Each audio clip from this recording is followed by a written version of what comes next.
ಸುರ್ಜೇವಾಲಾ ಅವರಿಗೆ, ಪರಮೇಶ್ವರ್ ಅವರಿಗೆ, ಸಿದ್ದರಾಮಯ್ಯನವ್ರು ನಾನು ಕೇಳಕ್ಕೆ ಇಷ್ಟಪಡ್ತೇನೆ. ನಿಮ್ಮ ಮಗಳನ್ನೇ ಈ ರೀತಿ ಮುಸಲ್ಮಾನ್ ಗೂಂಡಾಗಳು ಕೊಂದಿದ್ರೆ ನಿಮ್ಮ ಹೇಳಿಕೆ ಇದೇ ರೀತಿ ಬರ್ತಿತ್ತಾ?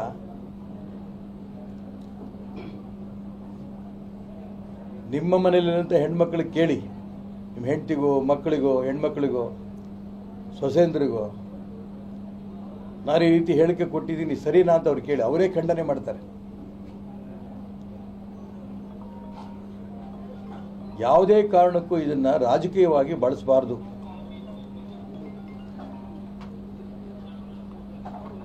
ಒಂದು ಹೆಣ್ಣು ಅಂದ್ರೆ ನಾವು ತಾಯಿ ಅಂತ ಕರೆಯುವಂಥ ದೇಶ ಭಾರತ. ಈ ಹೆಣ್ಣನ್ನ ಕೊಲೆ ಮಾಡೋಂಥ ರಾಕ್ಷಸನ್ನ ಒಂದು ನಿಮಿಷವೂ ಕೂಡ ಯೋಚನೆ ಮಾಡಿದ್ದೇನೆ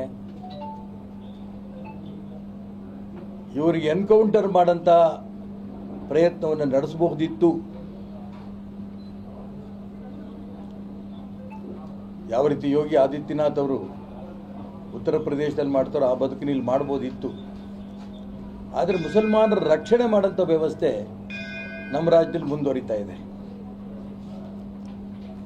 ಈಗಲೂ ಕೂಡ ನಾನು ರಾಜ್ಯದ ಮುಖ್ಯಮಂತ್ರಿಗಳು ಒತ್ತಾಯ ಮಾಡ್ತೇನೆ. ಇವತ್ತೇನೋ CIDಗೆ ಕೊಟ್ಟರೆ ಅಂತ ಕೇಳಿದೆ ನಾನು. ಇದರಲ್ಲಿ ಪರಿಹಾರ ಸಿಗಲ್ಲ. ತಕ್ಷಣ CBI ಕೊಡಿ. CBI ಕೊಟ್ಟರೆ ರಾಜ್ಯದ ಮುಖ್ಯಮಂತ್ರಿಗಳು ಪ್ರಾಮಾಣಿಕವಾದ ಕ್ರಮ ತಗೋತಿದ್ದಾರೆ ಅಂತ ಇಡೀ ರಾಜ್ಯದ ಜನ ಮೆಚ್ಚುತ್ತಾರೆ. ಕಣ್ಣೋರ್ಸ ತಂತ್ರ ಮಾಡಬೇಡಿ.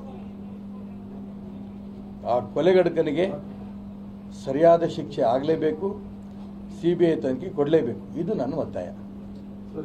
ಇಷ್ಟು ದಿನ ಅಂದ್ರೆ ಇಷ್ಟೆಲ್ಲ ಪ್ರತಿಭಟನೆ ಇವತ್ತು ಅದನ್ನ CID ವರ್ಕರ್ಸ್ ಅಂತ 3 ದಿನ ಯಾಕೆ ಸುಮ್ಮನೆ